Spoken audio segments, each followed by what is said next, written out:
Welcome to Freaky Fauna Friday, where every Friday we take a little time and explore some of the freaks of nature from around the planet we cherish so deeply. So please, jump aboard and let's explore the wilds together.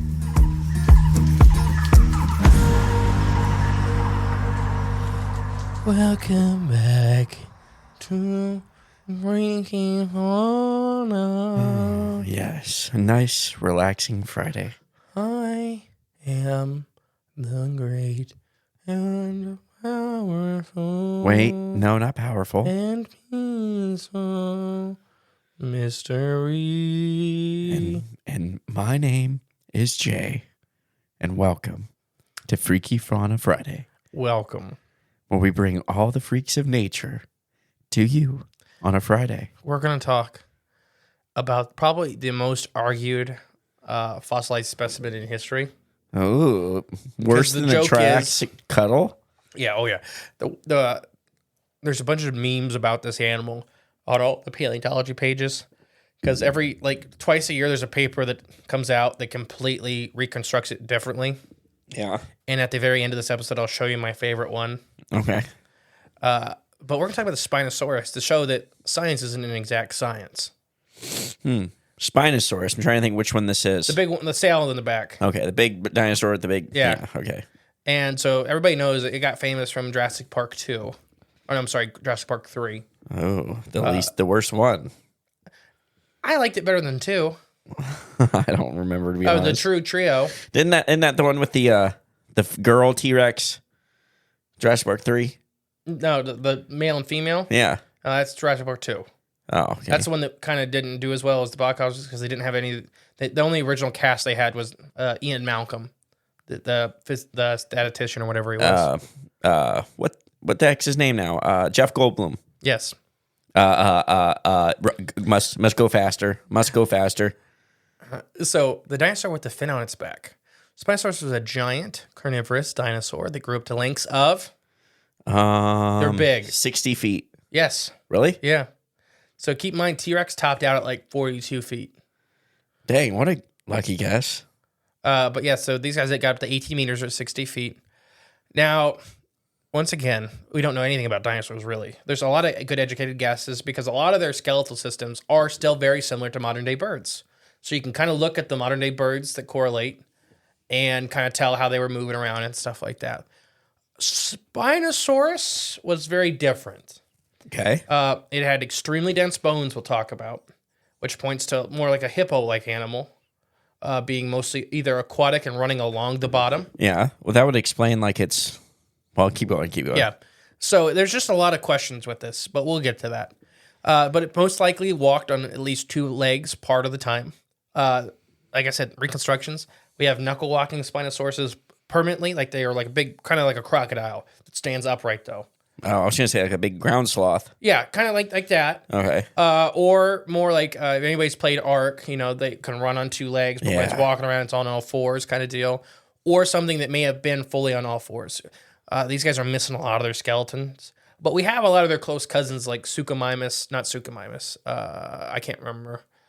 Iritoraptor is one, and Baryonyx is another. Okay. So we have their close relatives that look just like them, except a big sail and a lot smaller. So we kind of are guessing off of those animals with more complete skeletons. But yes, Spinosaurus had a huge sail on its back. It was supported by elongated vertebra columns. So the tops of its spinal columns are what these big, long sails are made out of. And we'll talk about that. In Jurassic Park, when you watch it, it was thin. It was a very thin sail, like skin wrapped around the bone. And we don't know what that was for. If it was for heat regulation, sexual display, there's a couple theories that it may have been for sailing, as in literally using it as to catch wind. They may have been an open ocean animal.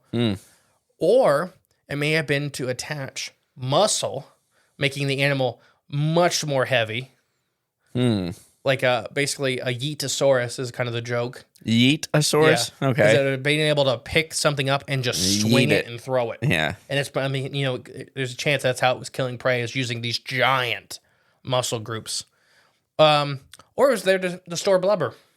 Ah, blubber. Mm-hmm.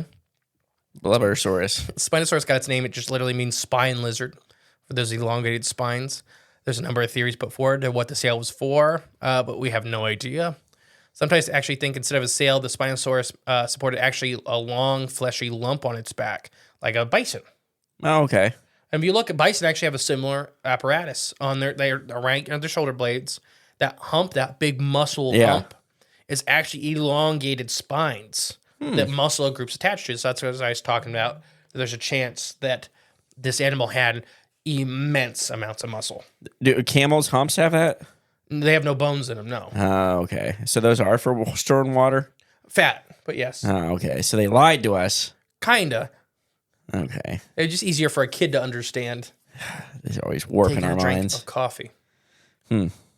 Yeah, they always told us in school that it was the first heat regulation, the Spinosaurus. I mean, that was an old school thought for a lot of dinosaurs, especially like when you look at stuff like Stegosaurus, those plates. Yeah. Rockefeller. That's what the thought was forever, is it was heat exchange, and now it's most likely a sexual display thing. And that may sound weird, but if you look at a lot of modern day animals, they will heavily inconvenience themselves for sexual display. Just like at modern day birds. Or communication could have been what it was for. They could flash colors through them.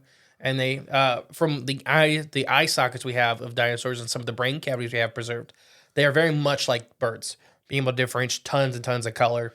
So color may have been very important to them. What if they could click the bones together and like make Rattle? like a scary sound? Yeah, I mean, it could be. Yeah, imagine a 60-foot like rattling. A 60-foot tall animal that can rattle, like a rattlesnake. So we're gonna talk about its skull because it's an odd thing, especially for a large theropod carnivore. Spinosaurus' skull were very long and thin, resembling that of a modern day crocodile. It was around how long? 6 feet. Yep, Really? 5 to 6 feet long. Dang. Spinosaurus had long jaws that were widely spaced teeth that were also straight teeth. This would suggest ideal for catching fish. That's what I was going to say earlier. Its nostrils are all on top of its snout also, which suggests a submerged animal. So instead of being more towards the front of its face, like a lot of the guys, it's actually like up here like a crocodile. Okay. And nobody can see what I'm doing. But instead of being on the end of the snout like a dog, it's actually on top like a crocodile. It's all about that base. All about that base. Base, nostrils. So this would suggest a much more marine or aquatic lifestyle. Doesn't mean fully it has to be, but when you look at those kind of traits, the coevolution with like crocodiles. Yeah. Spinosaurus also had a small ridge on top of its head just before its eyes. So it also had a little mini sail on its forehead. Once again, could be a sexual display thing or for communication or all kinds of stuff. Were they fast swimmers? Spinosaurus had relatively short legs for its proportionally long arms. Most two-legged carnivores are dinosaurs. Most dinosaurs that are carnivores are two-legged. Scientists think this suggests that Spinosaurus would have spent at least some part of its time walking on all fours. It probably would not have been that great of a swimmer. The only factor that's kind of challenging, we don't know what the tail really looked like. Yeah. If it was a big, wide-based tail like a crocodilian, they probably were very fast. Yeah. Or if it had a more traditional theropod tail, it was probably running along the bottom. Right. It's not technically swimming, even though you watch hippos cannot swim very well. They are extremely fast in the water. Yeah. Because they do this running style on the bottom, but hippos have incredibly dense bones. Yeah, that's scary. Yeah. Any questions so far? No, but I was going to say that earlier with its snout, the way it's shaped. It's like a fish catcher type animal. They definitely didn't look like the Jurassic Park one, where it was really tall and stuff like that. Because that one had really long normal theropod legs and really short arms, relatively speaking. Yeah. And it would have been quite the opposite. Its arms and legs are almost the same length. Okay. Even though its hands essentially were hyper developed, so it did have fingers that could articulate, big claws to catch food or defend itself, like a therizinosaur. Not as extreme, but yes. Okay. Therizinosaurus. There. So this is hard, with estimating any extinct animal weight, but these guys were considered to be quite heavy. A very constant range on the small side of 4 all the way up to 23 metric tons, or 4.5 to 24 or 26 short tons. Most studies suggest that the weight is actually somewhere between 12 and 20 tons. So not that weight wouldn't as big as some of our massive T-Rexes. Okay. For the most suggested range, the biggest Spinosaurus estimate would put them above T-Rex. Okay. So these guys were the longest carnivorous dinosaur, not the heaviest by any means. Yeah, they still don't know. These guys were very thin and narrow, as far as we can tell, when T-Rex had a much wider base. Okay. Their big old feet. Yeah, I mean, their hips were giant. Yeah. Their rib cages were giant. They were very much more like when you look at a terrestrial bird versus these guys who look like they had much more designed for being aquatic. Yeah. I would definitely say these guys had to be aquatic. They had to be. They're like the Muscovies of the prehistoric. Yeah, they just got feathers. They're still around. Mm-hmm. Paleontologists have identified 2 separate species of Spinosaurus. Spinosaurus aegypticus, it's from Egypt, and Spinosaurus moroccanus. Oh, let me guess. From Morocco? Nope. Oh, No, it's from Morocco. Oh, okay. I was gonna let you guess. Oh, okay. But you took it from me. The Spinosaurus aegypticus we had for a little bit. It was a very new fossil right during World War II. And then it got destroyed in the bombings. How convenient. There's pictures of that one. But the first, it took, I think, another 30 or 40 years before he found another one. Yeah. Because they were probably not very common in their environments. They were probably these ecosystem kings. And as we know, the ecosystem kings have the lowest abundance. So having a fossil of them is even more rarer. rare. Yeah. Especially with being how big they were. Suchomimus, Erotoraptor, and Baryonyx are all close cousins. And yes, there's a dinosaur literally called Erotoraptor. Ear to raptor? No, like irritable. Oh, Erotoraptor? Yeah, and it's not a raptor. It's it's the next biggest Spinosaurus without a spine. Oh, dang. Okay. Mm-hmm. So where did Spinosaurus live? They're found in North Africa continents like Egypt, Morocco, and they would have lived alongside dinosaurs such as the plant-eating Ornorosaurus and the fearsome. Now here's one that is a fun one. Carcharodontosaurus. Carcharodontosaurus? Mm-hmm. A T-Rex sized predator, but their heads weren't as developed as T-Rex. That's why they're not as famous. Spinosaurus teeth would have been found all over with plesiosaur fossils, suggesting Spinosaurus's diets weren't just restricted to fish. There's a lot of freshwater plesiosaurs. So these are the flippered reptiles, marine reptiles. Right. There's the long-necked plesiosaurs and short-necked plesiosaurs, but they were eating those guys too. Those were just turtles. Don't they know that? They just didn't have the shell in the fossil. Spinosaurus didn't have things all of the way. Spinosaurus' spines bones were broken halfway by what we believe were Carcharodontosauruses. Oh, they're natural predator. So a couple of the more recent ones, well, at least territorial fights. Yeah. Or we imagine these guys would sunbathe, and they probably weren't as good. Like they probably couldn't defend themselves on land as easily. Okay. From something the size of a T-Rex. Is it after you? Yeah. Which is smaller than them, but much more agile and able to move on land quickly. Still a big a much harder bite. Yeah. So when you talk about the Jurassic Park movies, the T-Rex bite, and it got the first bite in the back of the Spinosaurus' neck, would have killed the Spinosaurus. Immediately, yeah. It would have broken it. The T-Rex could bite through bone like nothing. Yeah. Spinosaurus had a gripping bite, not a crushing bite. Right, yep. So there was one where literally the chunk of spines had been bitten off or bitten through by a Carcharodontosaurus. Oh, that's the fossil they found? Yeah. Oh, dang, okay. It matches the jaws perfectly of just one of these, whether it was a territorial fight and it just came up and bit and the Spinosaurus then took off, or it was maybe a fight to the death, and that was just kind of the first big bite. So here's a big question. What did Spinosaurus use to sail for? The sail Spinosaurus has maybe been helped to regulate body heat. Several theories, though, suggest what it was actually used for. One suggests it was, like I said, mainly controlling body temperature. Blood vessels close to the surface of the sail would have warmed up in the sun more easily. This would allow the Spinosaurus to warm up faster than other dinosaurs, giving it a head start when it came to finding prey. That's the old view, with thinking the Spinosaurus, the dinosaurs in general, were cold-blooded or semi-blooded. Right, hybrid. I personally believe they were warm-blooded. They had to be birds that are big. Warm-blooded. Yeah, to be that big. Yeah. Yeah. They could have never, especially when you look at the big herbivores. Yeah. They could have never, ever warmed up. They would have spent all day doing that, and then by the time they were warm enough, it was dark. Yeah, they'd never warmed up. Others suggest that Spinosaurus' sail was brightly colored, and they used it for attracting mates. This could also be used for communication. There are some theorists that think they could have been flashing colors. There's actually some evidence that suggests Spinosaurus may have been good parents. So they may have had their young around them, like crocodilians, whether it was as dramatic, more dramatic than crocodilians take care for the young or something similar, which is not odd for a theropod dinosaur. Okay. You know, a lot of these guys now, we know T-Rex was very good parents. They stayed with hatchlings. Hatchlings stayed with them up until, they were medium size. Yeah. Where a lot of other carnivores couldn't really mess with them. Right. So that would suggest that maybe they were using this for a form of communication. They have reconstructed one of their vocal boxes from a couple imprinted fossils. Oh. And these guys sound like giant loons. Oh, really? Yeah. Most dinosaurs sound like bird. How do they figure this stuff out? Huh? Because we actually have some fossil imprints of them, and we can reconstruct them, and you just push air through the thing you build.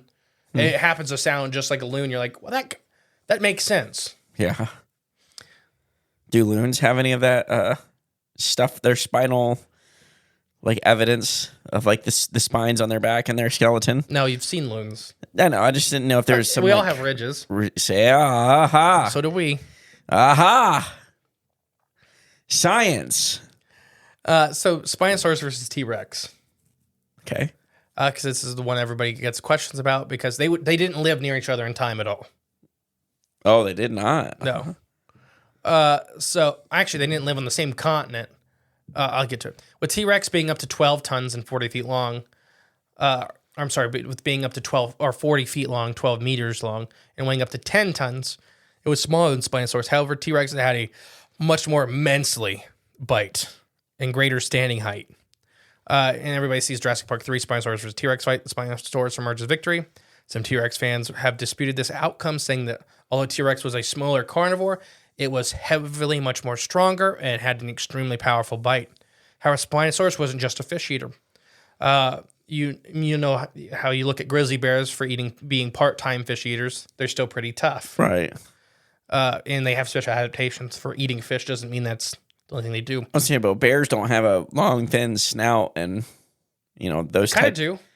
Kind of, not to this extreme. Not like it's like an alligator gar. But you're also talking about an animal that goes from 8 feet long to an animal that's 60 feet long. Well, yeah, true. That does play a different factor into it. We're talking something the size of a modern day fin whale. That can come onto land. Wouldn't it be funny if like T-Rexes were just like big ducks? They were. It's Literally, terrifying. that's it. That's more scary than anything else. I mean, you actually go back and dive. It's literally just a giant duck, and these guys are just a loon. So yeah, but they weren't even on the same continent. Oh, okay. T-Rex is a North American animal. Spinosaurus is an African animal. As far as we know, there were cousins of them here in North America, but wasn't that far enough back then? All the continents were still connected. No. They split. No, I did it. I did it. They split very early in the dinosaurs' reign. Dinosaurs reigned for 120 million years. Yeah, that's a long time. Mm-hmm. Antarctica had dinosaurs on it. Yeah. So who do you think would have won in the fight? Now that you know T-Rex was smaller, but probably a much more powerful predator when it comes to the bite force and the maneuverability. But Spinosaurus literally had them by 50% the size extra. And it has arms. Very large, powerful arms. Or T-Rex is just like, unless it gets in close. Here's my opinion. Most predators don't fight other predators. Right. It's just not worth it. Yeah. 99% of the time, unless it's like hard times. Grizzly bears will take food from other predators, smaller predators and stuff. Yeah. But then wolves will run them back off. And, it's like most time predators don't want to fight other predators because they're going to lose no matter what. Well, yeah. Because you have a high chance of sustaining a critical injury, even if you win. Right. So if a T-Rex and a Spinosaurus were really looking at each other, it depends on if the T-Rex if they're on land, the Spinosaurus will probably just try to get back to the water. Yeah. That's what's going to happen. And once it gets in the water, the T-Rex is not going to pursue anymore. Right. It's like a lion and a crocodile. One has a much better chance in their own terrain. Right, exactly, yeah. And once they're in, the other animal's not dumb, though. Right, it's not going to follow. It's a predator. It's smart. Calculated. Yeah. So who would you think if they had to fight, though, you put them in a box? Probably T-Rex. I think if the T-Rex would get one good bite somewhere that mattered, not the sail, it would be dead instantly. And Carcharodontosaurus did not have as hard of a bite and bit right through Spinosaurus' sail.